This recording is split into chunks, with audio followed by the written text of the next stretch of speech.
Bonjour à tous. Aujourd'hui, j'aimerais vous parler de mon parcours entrepreneurial. Tout a commencé quand j'étais enfant. À l'école, je comprenais pas grand-chose. Je voyais les profs gesticuler dans tous les sens et j'avais beau observer, je comprenais pas quoi. Alors, j'ai commencé par tricher et le problème, c'est que je sais pas mentir. Du coup, je me faisais rattraper. Alors, j'ai réfléchi à comment je pouvais obtenir le résultat voulu en développant ma propre technique. Donc, c'est ce que j'ai travaillé pendant des années et que j'ai réussi à faire. Si bien que, voilà, j'ai réussi à obtenir des bonnes notes sans vraiment comprendre. Mais je sais pas, il y avait un mécanisme qui se déclenchait dans mon cerveau et j'arrivais à comprendre, j'arrivais à trouver des résultats. À trouver les résultats demandés en tout cas. Et ça a eu tellement de succès que naturellement, je me suis mise à donner des cours de soutien scolaire à tous les élèves en difficulté, tous les élèves un peu atypiques pour qui l'école c'était juste le truc le plus horrible de la terre, quoi. Et moi, je me suis éclatée, je me suis vraiment, c'était passionnant pour moi d'observer les difficultés, les spécificités des élèves et de leur donner des clés vraiment très particulières pour elles-mêmes, pour qu'elles puissent avancer sur leur chemin. Ensuite, je suis devenue bonne élève dans toutes les matières. Et quand je suis arrivée au lycée, on m'a fait comprendre que la crème de la crème, c'était quand même de devenir ingénieur. Et pour ça, il fallait faire une classe préparatoire. Donc je me suis dit, c'est parti, classe prépa. J'ai fait ça à Toulon, dans le sud-est. Et donc j'ai fait une classe préparatoire en sciences. Et en deuxième année, il y avait l'option étoile. Et l'option étoile, c'est la méga classe. Donc, j'ai fait ça. Sauf que en classe préparatoire étoile, donc moi j'avais choisi sciences de l'ingénieur, le délire des profs, c'est de te détruire tellement que les élèves se transcendent, en gros, ils arrivent à avoir des super bons résultats. Sauf que moi, cette technique complètement stupide ne fonctionne pas du tout avec moi. Et moi, ça m'a brisé. Ça m'a complètement brisé. Je me souviens encore de profs qui m'ont dit « J'ai l'impression de tenir les béquilles à une handicapée. » Super. Ou alors, en deuxième année, parce que j'ai voulu redoubler pour essayer d'avoir encore des meilleurs résultats et d'avoir encore une meilleure école. Et le prof, il m'a regardé dans les yeux, mais vraiment dans les yeux, quoi. Il était en face de moi, il m'a dit « Juliette, voyons.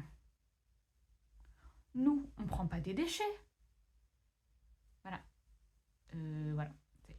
Destruction. Voilà. Voilà. Après ça, je me suis dit, moi, école d'ingénieur, tout ça, c'est fini. Je l'enterre, mais bien, bien profondément, quoi. Donc je suis partie de tout ça. J'ai fait plus jamais je veux faire ça. Plus jamais je veux côtoyer ce monde-là. C'est horrible. Et c'est comme ça que j'ai fait finalement une fac en sciences de physique-chimie à Marseille. Et là, j'ai découvert le milieu de la recherche. J'ai découvert le milieu de la fac. Et surtout ces étudiants, en fait, qui étaient super contents d'être là. J'étais là, mais ils étaient tous contents, ils étaient là, ils posaient des questions, il y avait des interactions avec le prof il était passionné et tout. Je me disais, mais c'est quoi ça? Mais où suis-je? Où suis-je? Et en fait, ça m'a réconciliée avec la science. Ça m'a réconciliée avec les profs, ça m'a réconciliée avec les élèves. Parce que je me souviens, j'étais du coup une excellente élève dans cette fac. Et à la fin du premier semestre, là, les élèves sont venus me voir pour me dire « Oh, mais Juliette, bravo pour tes résultats et tout. » J'étais là quoi, vous n'allez pas me dire que vous êtes jaloux ou me faire des trucs super méchants parce que vous êtes jaloux? Non, non, vous êtes venus me voir pour me dire bravo. J'ai fait waouh, je suis dans un autre monde. Et c'est aussi là à quel point j'ai réalisé que la classe préparatoire c'est de la folie, faut pas y aller. Enfin, moi je suis la première à dire faut pas y aller. Faut pas y aller, c'est un système d'endoctrinement qui nous détruit, qui nous brise pour nous transformer en parfaits moutons. Et après, il est dur, il est difficile de sortir de ça. Et je connais plein d'ingénieurs qui sont en souffrance et qui n'arrivent pas à sortir de leur case. Bref. ou plein de gens qui ont été détruits par la classe préparatoire, j'en connais plein. Alors, après cette fac de sciences, pendant cette fac de sciences, j'ai découvert le milieu de la recherche qui m'a passionnée. Donc j'ai fait un stage au CNRS. Et j'ai suivi des chercheurs là, pendant plusieurs mois. J'ai adoré. Et j'ai voulu un temps être chercheuse. Et sauf que, en fait, moi je voyais que ces gens, ils n'avaient pas de vie. Pas de vie sociale en fait. Ils étaient là du matin jusqu'au soir très tard. Ils étaient là dans leur laboratoire super motivés par ce qu'ils faisaient. Mais autour de ça, il n'y avait rien quoi. Et je me suis dit non, ça c'est pas fait pour moi. C'est pas fait pour moi.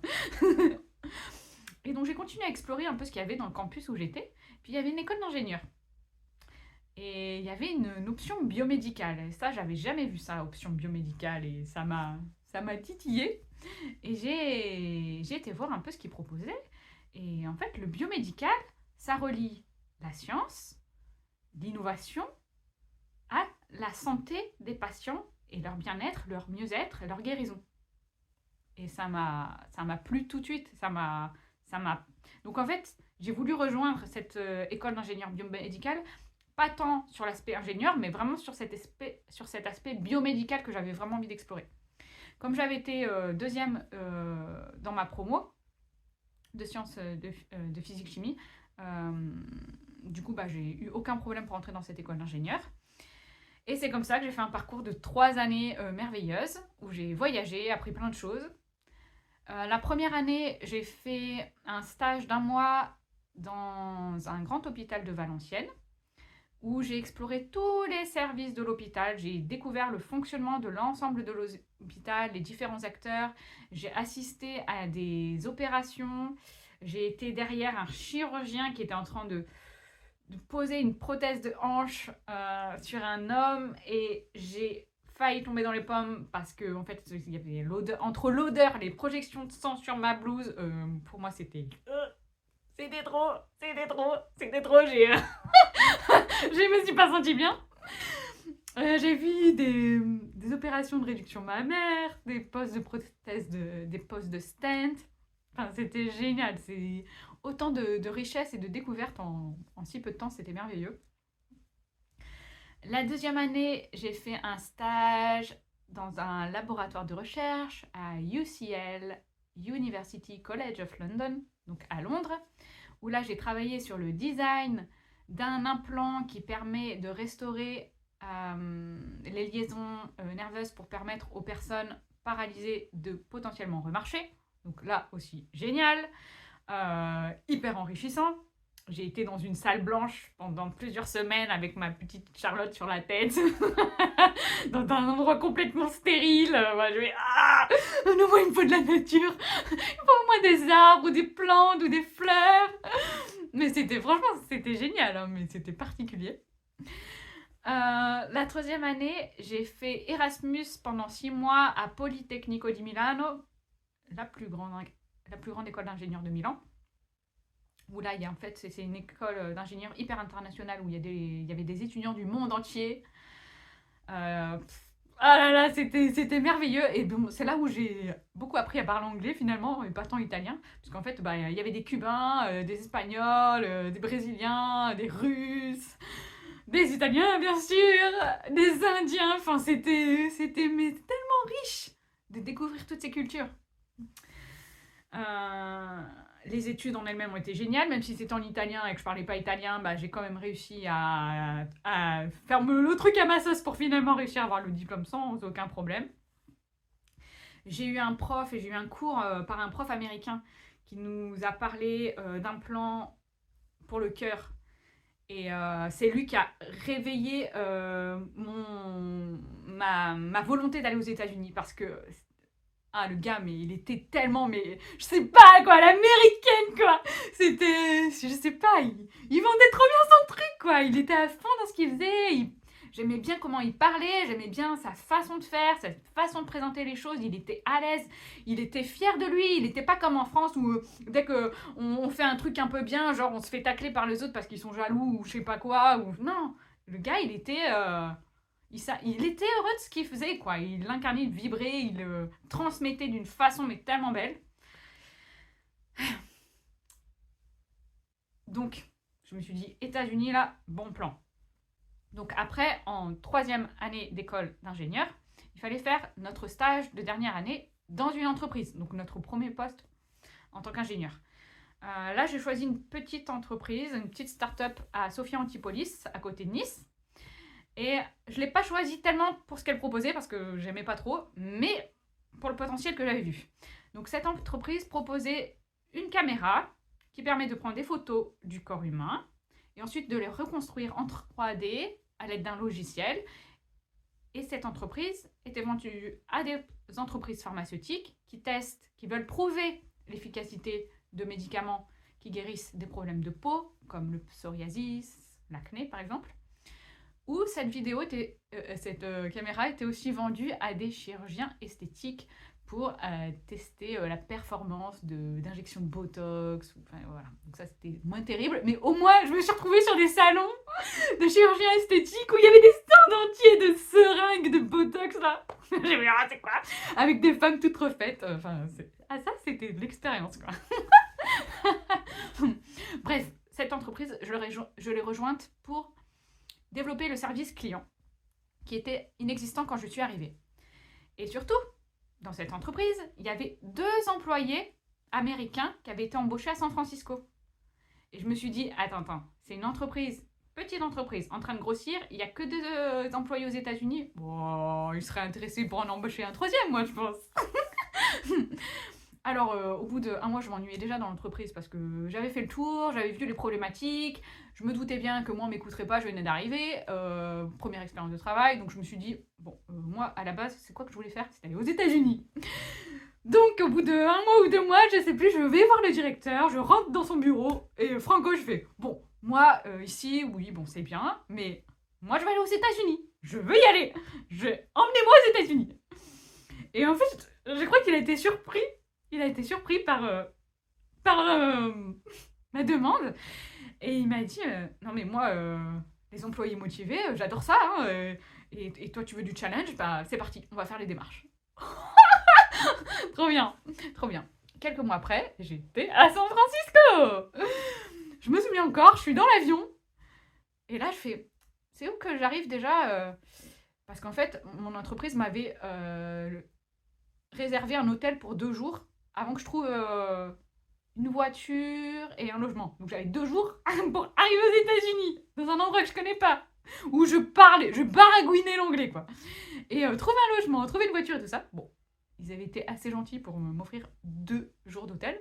Et dans l'avion, en fait, je me rends compte que j'ai pas noté l'adresse de l'hôtel. Je suis arrivée à l'aéroport avec toutes mes valises, avec mon américain où personne ne me comprenait. Et là, il y a un petit Mexicain qui arrivait et il m'a aidé. En fait, ça a été un amour. Il a appelé les hôtels du coin pour voir s'il n'y avait pas une réservation à mon nom. Et bref, il m'a amené à l'hôtel. C'était génial. C'était franchement... c'est dans ce genre de moment qu'on rencontre... voilà, on voit les êtres qui sont là, quoi. Et souvent, bah, c'est des gens très simples. Très simple, sans prétention. Bref, j'arrive aux États-Unis où j'avais été embauchée pour être chef de projet. Donc, j'avais des projets où je devais déployer la solution technique dans des hôpitaux du début jusqu'à la fin.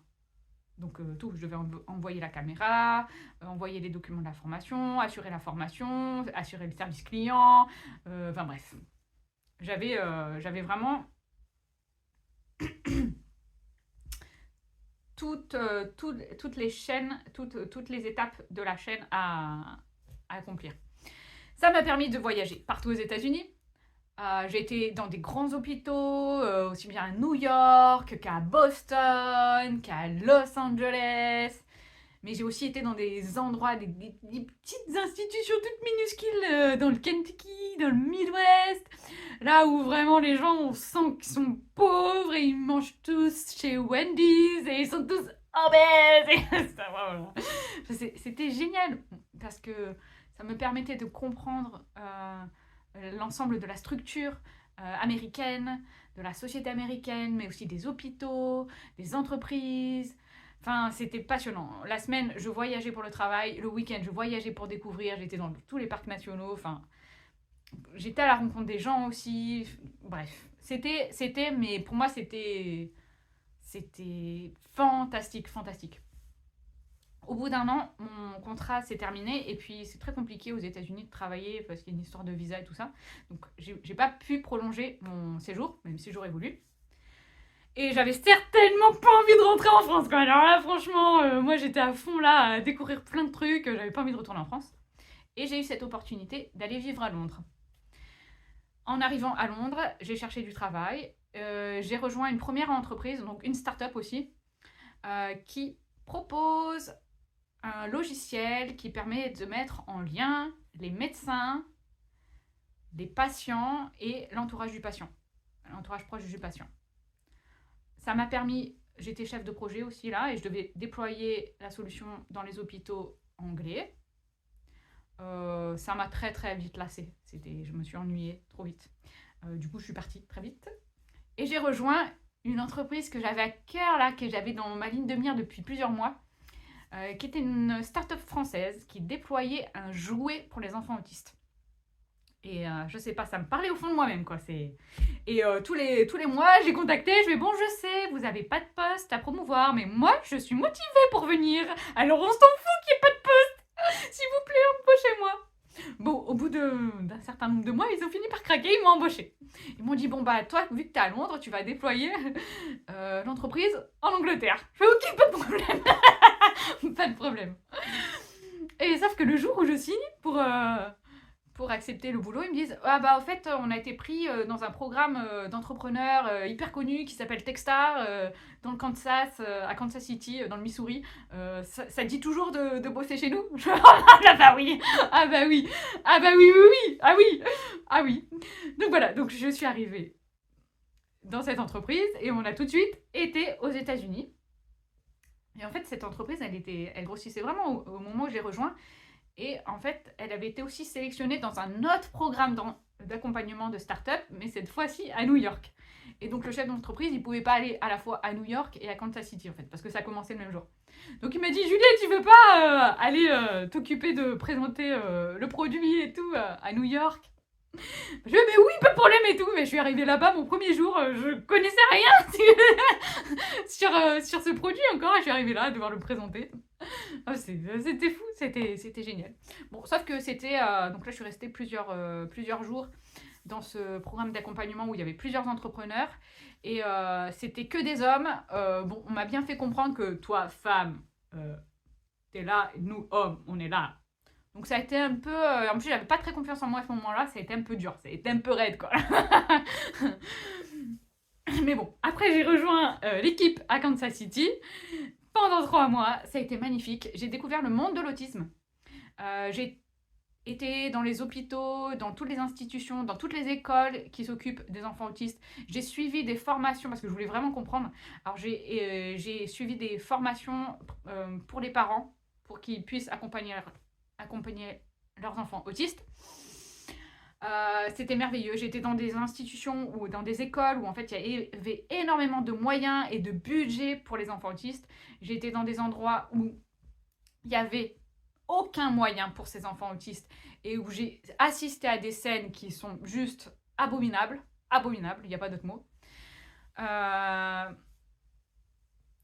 Voilà, ça m'a touché quoi, tu vois, ça m'a touché au fond de mon cœur, ça. Je me souviens d'une scène, on est dans la cour de récréation qui est en bitume, entourée de barbelés, il n'y a pas une seule plante verte, et la prof qui fait des ronds, qui marche en rond en fait, et tous les élèves qui la suivent en mode robot, tu vois. Et d'un coup, il y a un enfant qui se détache de ce groupe et qui me voit, il vient vers moi, il prend ma main, il la pose sur son cœur et il fait...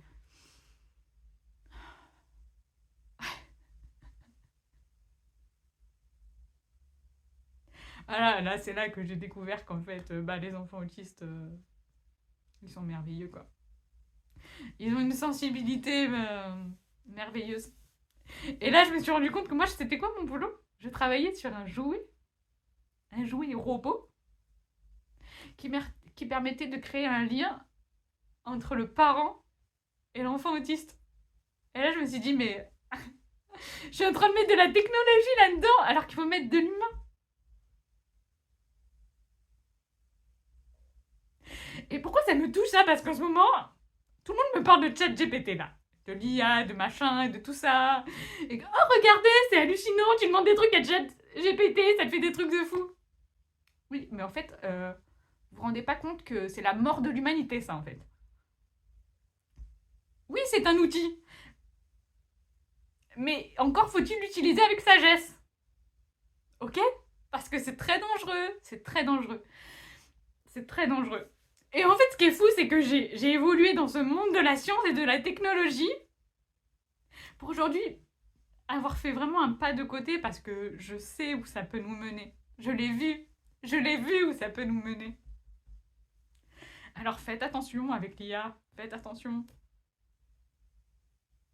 Il faut faire preuve de sagesse et l'utiliser comme un outil et ne pas oublier, ne pas lui donner de pouvoir. Ça reste quelque chose qui n'a pas d'âme, ok? Bref. Cette expérience aux États-Unis dans le Missouri était géniale. Et ensuite, je suis rentrée. Donc, c'était génial parce qu'en fait, dans ce programme de Techstar, là, d'accompagnement d'entrepreneurs, en fait, on était 8 startups. Et on a été coachés par des entrepreneurs de tous les États-Unis pendant 3 mois. Et j'ai découvert, donc il y avait d'autres entrepreneurs qui étaient il y avait des Indiens, il y avait des gens du Kazakhstan, il y avait plein d'Américains. Et je me suis dit, non, mais c'est génial, ça c'est génial, moi je veux faire ça moi aussi, je veux créer mon entreprise. Et en fait, c'est là-bas que j'ai eu l'idée de développer mon projet toute seule parce que, en l'occurrence, tous les chefs d'entreprise que j'avais rencontrés, ils étaient surtout intéressés par la thune, hein, on va se le dire honnêtement, et pas tant par l'humain. L'humain, c'était le beau prétexte pour dire oui, moi je fais des trucs qui font du bien aux humains, tout ça. Mais pourquoi ils le faisaient? Pour des raisons extrêmement égotiques, pour nourrir leur ego, pour nourrir leur portefeuille, mais pas pour faire ce qui est juste en fait. Ça, je l'ai jamais vu, honnêtement. Donc, quand je suis rentrée à Londres, je fais bon, moi c'est mort, je ne vais plus rejoindre des entreprises, j'en ai ras la casquette.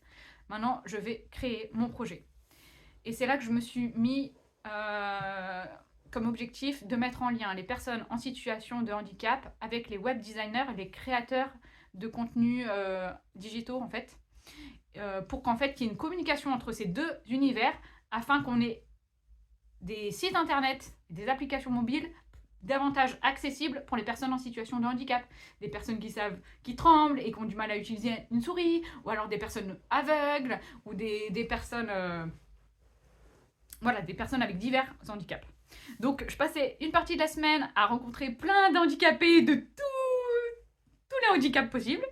Et de l'autre côté, bah, j'allais dans les hautes sphères là, pour rencontrer tous les gens dans le gouvernement anglais, dans les grandes entreprises qui ont des budgets pour améliorer l'accessibilité de leur site internet et de leurs produits. Bon, sauf qu'au bout d'un moment, je me suis rendu compte que tous les gens qui voulaient être en contact avec les personnes handicapées, en fait, ne les respectaient pas et les exploitaient parce qu'en fait, ils ont tellement pas l'habitude de voir des personnes handicapées et tout ça que du coup, quand ils en voient une, ils en profitent en fait. Voilà. Et moi, je me suis dit, ça, c'est mort, je veux pas de ça, en fait. C'est hors de question. Et du coup, bah, je me suis dit, bah, non, je suis pas d'accord. Je suis pas d'accord avec ça. Je suis pas d'accord avec ça. Et ça me mettait une pression énorme.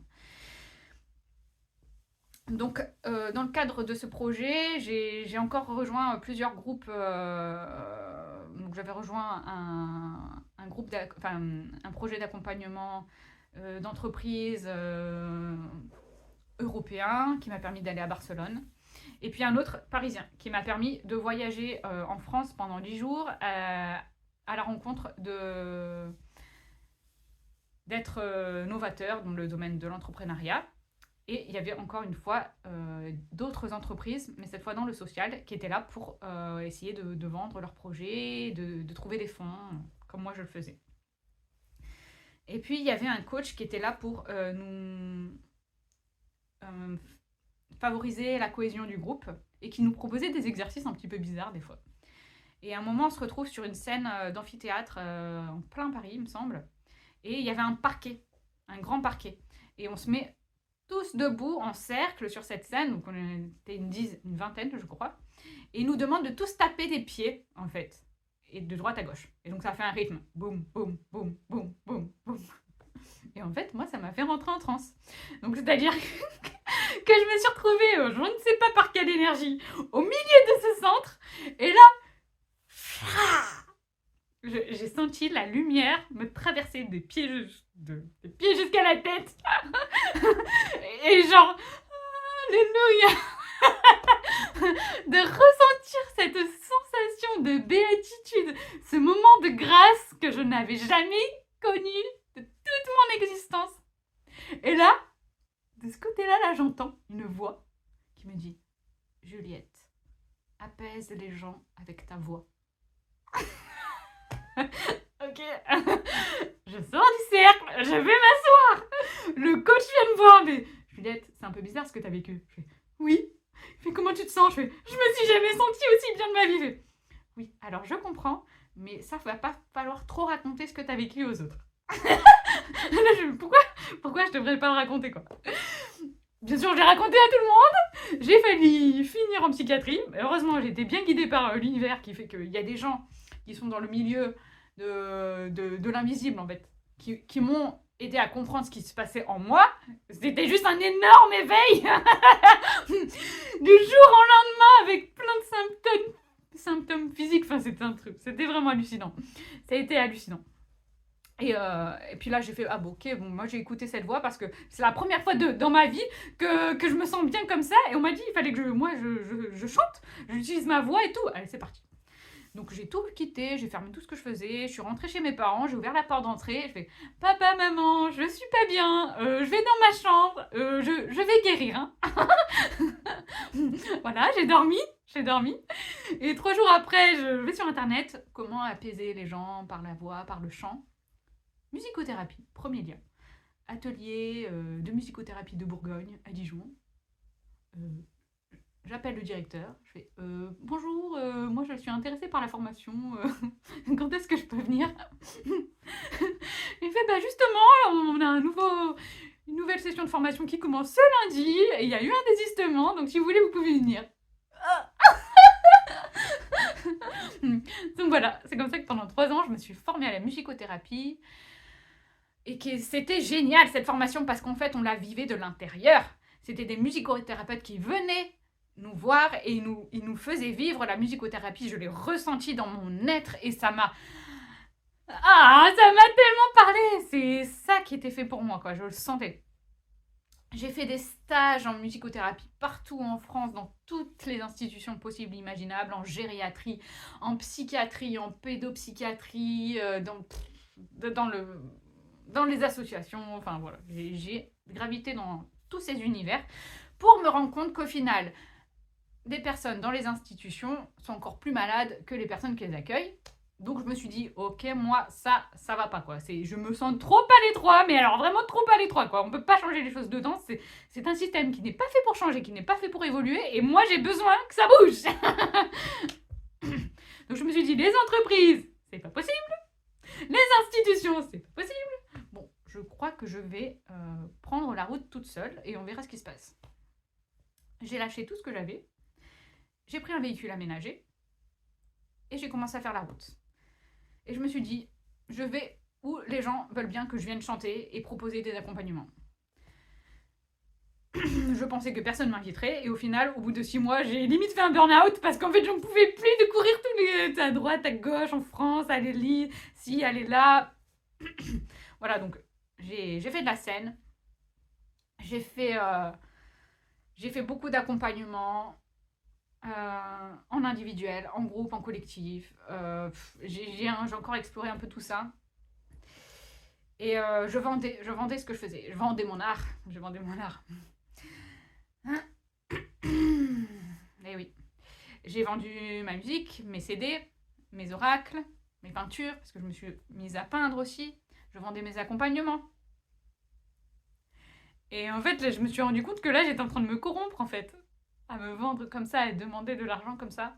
Contre quoi? Contre un don que j'ai de là-haut, quoi. Ça allait pas du tout.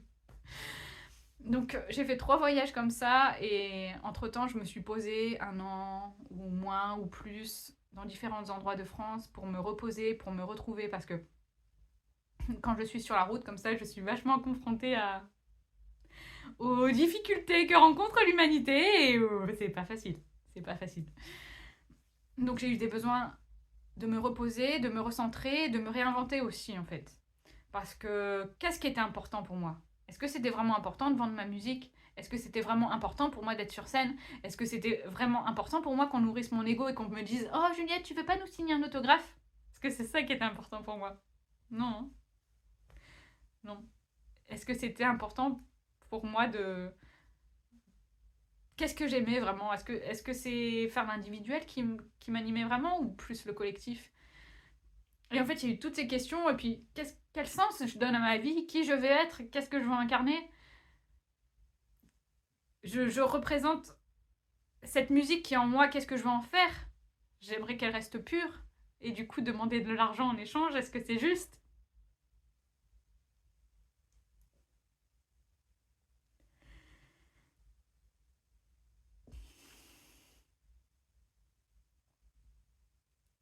Et non, non. Non, non. Ce qui est important pour moi, c'est le lien à l'autre.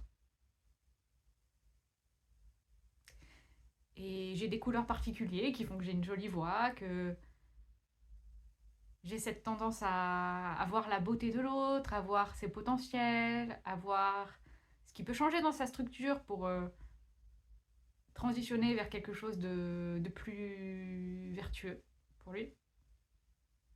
Donc tout ça, ce sont des outils que j'amène. Mais au fond, moi, qu'est-ce que je veux? C'est être en lien avec l'autre, mais de manière authentique. Pas contre un billet, pas contre 1 heure de temps, contre un billet, pas parce que je sais parler du design humain, pas parce que je sais j'ai une expérience là, ou pas parce que je sais bien chanter. Non, juste pour moi. Juste parce que je suis une humaine et que toi, t'es un humain et qu'on vient de se rencontrer et qu'on peut juste créer un lien, avoir un échange qui est spontané, authentique, véritable. Et c'est ça qui me guide aujourd'hui. Donc oui, en effet, je suis complètement sortie de ce monde de l'entrepreneuriat et tout ça, et je demande plus d'argent pour ce que je fais. Je le fais avec le cœur, et si la personne en face, elle souhaite me donner de l'argent, elle souhaite me payer mon carburant pour que je puisse continuer ma route et aller voir quelqu'un d'autre, si elle souhaite m'accueillir chez elle le soir, mais je l'accepte avec grand plaisir. Mais moi, je vais pas me permettre de dire bon, je veux bien chanter pour toi, mais c'est en échange de temps ou de temps. Plus jamais, plus jamais. Parce que je sais à quel point ça ferme les potentiels, ça coupe ma créativité, ça coupe le naturel des choses. Voilà. Et donc ma direction, elle est là. Vivre des expériences les plus authentiques possibles, permettre aux humains de vivre des expériences où on est centré dans le cœur.